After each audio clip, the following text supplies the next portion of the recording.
उदय शर्मा। बोलिए सब कैसे हुआ? सब सुंदरगढ़ भोजपुर में एक्सीडेंट हुआ। सुंदरगढ़ से ये रेफर कर दिया बुरला। बुरला में गया तो बुरला से भी रेफर कर दिया कटक। कटक में रहे, कटक में 7 दिन तक रहे, ऑपरेशन नहीं हुआ, सब मांस सड़ने लगा। तो इलाज अच्छा से नहीं हुआ वहाँ? नहीं, इलाज अच्छा से नहीं हुआ। ये जांच हुआ ना, मेरा HIV निकला, जो उसमें थोड़ा सा दिक्कत डॉक्टर लोग करने लगे, नहीं करने ध्यान नहीं दें पूरा। तो उसके बाद क्या किए? उसके बाद सब मिलजुल के सब दोस्त यार के फोन लगाए। कौन आपको साहाଯ୍य किया जाता? राजेंद्र पंडा, बापी भाई।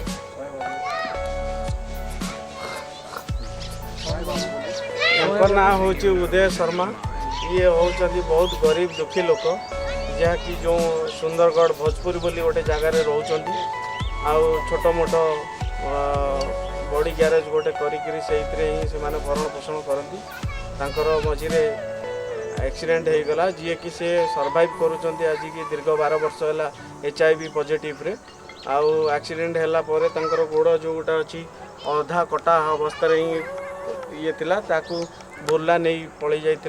बुर्लू से रेफर करदे SCB रे। SCB रे 7 दिन 8 दिन काल से मरण सहित संग्राम करी किसी भी कहीं डॉक्टर माने नर्स माने शुणु नथिले, पाखक आसु नथिले। मांस सड़ीबार लगिला, जोटा कि मु बापी भाई की कही रिक्वेस्ट करी। सी गोटे फोन कॉल रे ही सी मो कथा शुणी तुरंत हॉस्पिटल SCB सुपरिटेडेंट सहित से डिस्कसन करी तुरंत विदिन गोटे दिन भितर ही ऑपरेशन करते। आज मरण मोहर बंचिक आसी परिवार सब सांगसाथी मैंने समस्ते ये पाखे ही अच्छा। से बहुत धन्यवाद बापी भाई की दवापाई ही चाहूँगी, जहाँकि सांग घर लोक आसी फेरी आसी। से बहुत धन्यवाद देवी बापी भाई की। बापी भाई ये मो बापा को एक्सीडेंट होता भोजपुर सुंदरगढ़ छक ठारे, और से दिन बहुत दुख होते सबे। इठार सुंदरगढ़ किसी है सुंदरगढ़ ट्रांसफर कर बुर्ला ठारे। बुर्ला रे भी किसी है ताठारू से कटक ट्रांसफर कर देते। सेठारे भी 7, 8, 10 दिन एमती रही बापा। और गोड़टा टिके भी भल हो नाला, चमड़ा सब गलिबा लगुला। से कई डॉक्टर नर्स मैंने किसी करूँ आम सब टेंशन या चिंतार हो जाऊँ कि केमी कौन हे दुखरे बहुत घर में कहीं नथिले, आम एकुटिया थिलु। बापा माँ और भाई सेठारे थिले, आम एठारे टेंशन रे थिलु कि केमी कौन हे। लेकिन बापांकर गोटे सांग थिले जे आमको बहुत साहाय्य कले। से श्रीजुक्त राजेंद्र पंडा सर को कही मानक से मैंने बहुत आमको साहाय्य करछंती। से हॉस्पिटल को जाकर हॉस्पिटल कार्य को जाकर से सबको कहले कि ऑपरेशन कर दियो कहीकि से ऑपरेशन से गोटे दिन में ऑपरेशन हो गला। और बापा ऑपरेशन होकर सब ठीक है। आज जदि ऑपरेशन हे दिन हो न था हेले मो बापा गोड़टा भल हो न था। आज एठारे बापा एबे ठीक अच्छी, गोड़टा टिके ठीक होगा लगे। साहाय्य करने थैंक यू कहबी। एंड केभी आसिक आमको भेट हे। धन्यवाद।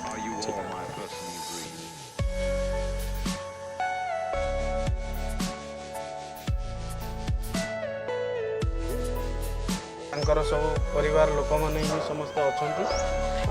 बापी भाई जो जिनस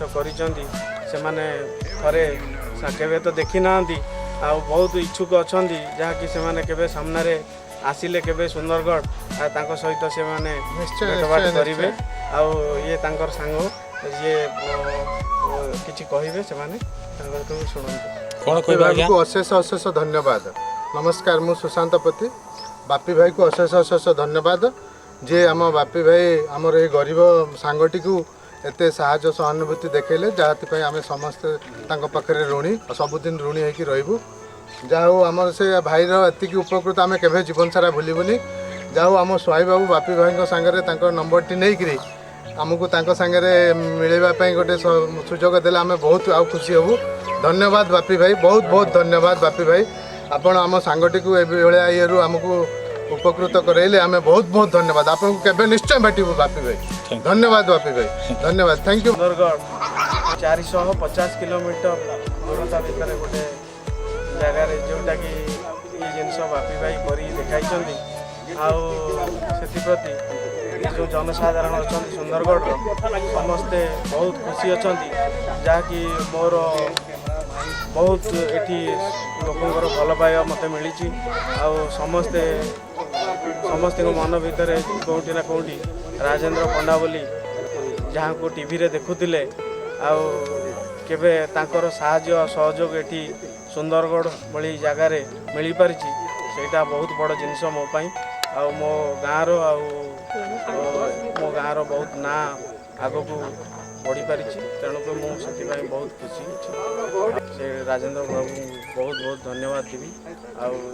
कि आगामी दिन में से केबे सुंदरगढ़ आसबे लोक मान सहित भेट करेंगे मु बहुत खुशी। अशेष धन्यवाद आमर यही सांगसाथी ग्रुप तरफ समस्ते आपन को नमस्कार सहित धन्यवाद अर्पण करुँ भाई। आपण सुंदरगढ़ जेबे भी आसबे भाई आम मान को वेलकम। आपन को निश्चय आम मैंने भेट हबू। आपणकर यही साहाय्य पाई आम चिर उपकृत रहबू। आपन को सबुदिन मन रखबू। धन्यवाद। आपण वेलकम। सुंदरगढ़ को निश्चय आसतु राजेंद्र भाई।